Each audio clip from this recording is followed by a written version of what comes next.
Hepinize merhaba arkadaşlar. Bugün sizlerle beraber her gün kahvaltıda, öğle yemeğinde, akşam yemeğinde, bazen atıştırmalık olarak kızartıp ekmeğin arasına koyup yediğimiz sosisin nasıl yapıldığına bakacağız.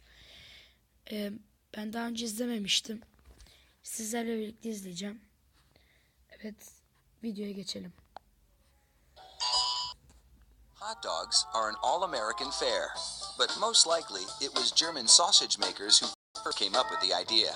In fact, there are reports of German immigrants selling them from push Arkadaşlar bizim burada bu kadar uzun ben görmemiştim. Bunun hep 4'e bölünmüş hali veya 2'ye bölünmüş halini gördüm. carts in New York's Bowery as far back as the 1860s. A century and a half later, hot dogs are still the number one treat on the street.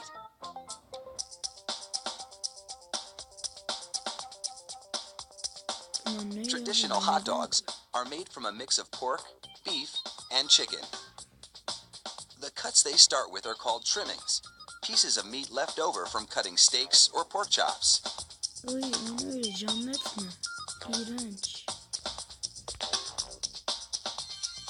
The trimmings are ground the same way butchers chop up hamburger meat. Bildirim için kusura bakmayın.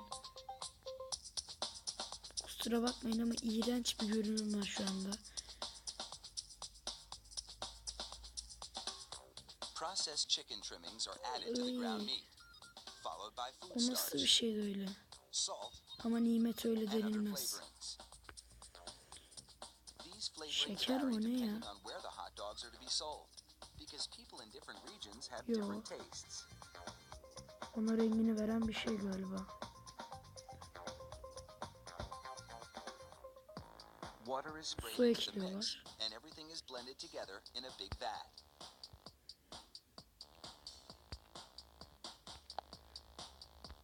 Corn syrup adds a dash of sweetness.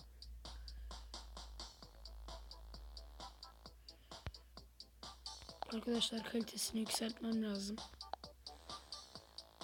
The addition of even more water helps to disperse the ingredients and make the hot dogs juicier.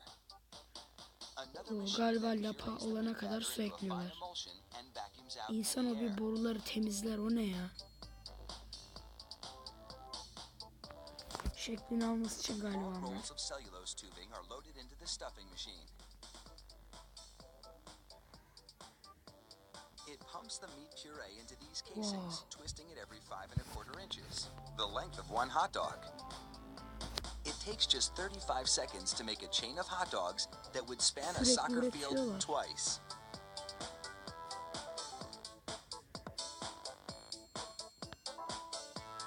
Then, 3 of those hot dog chains are linked together to make an even longer string, and they're loaded several at a time into another machine which drapes the hot dogs onto moving racks.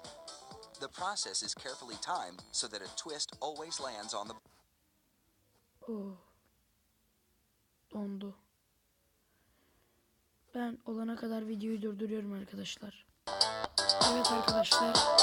Videoya kaldığımız yerden devam edelim. The racks shunt the hot dogs through a liquid smoke shower, then into an oven with several cooking zones. Burada galiba The liquid smoke seeps through the casing and adds flavor to the dogs as they bake.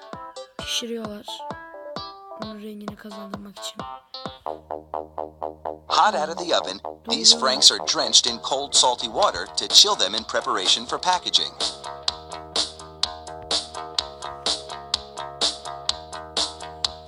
The hot dogs then file down to an unloading zone. Ne kadar fazla. Here, a machine pulls them off the bars onto a conveyor. Then, the hot dogs slide off the conveyor into metal containers. If you've been wondering about those black stripes Arkadaşlar keşke bunun ne için yapıldığını da gösterseydiler. on the casings, all is about to be revealed. The stripe is a marker attached to the casing. The absence of a black stripe means the hot dog is cooked and ready for packaging. Paketlenmeye hazırlar galiba. Inside the peeler machine, a tiny knife slits each casing along the top. Then, steamy air blows the casings right off the dogs. This machine peels 700 hot dogs a minute. Ne? Kaç tane? Dakikada kaç An tane? inspector makes sure the casing has been completely removed and that there are no defects in the dogs. Then, it's into a device that looks like a plastic bicycle chain. The sprockets position the hot dogs for packaging.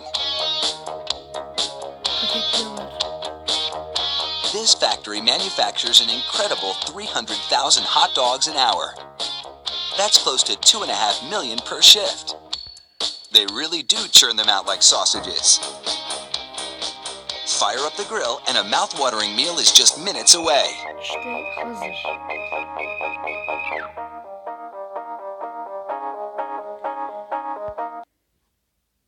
Evet arkadaşlar, video bu kadardı. İzlediğiniz için teşekkür ederim. Bir dahaki videolarda görüşmek üzere. Videoya like atıp abone olmayı unutmayın. Sizi seviyorum. Görüşmek üzere, bay bay.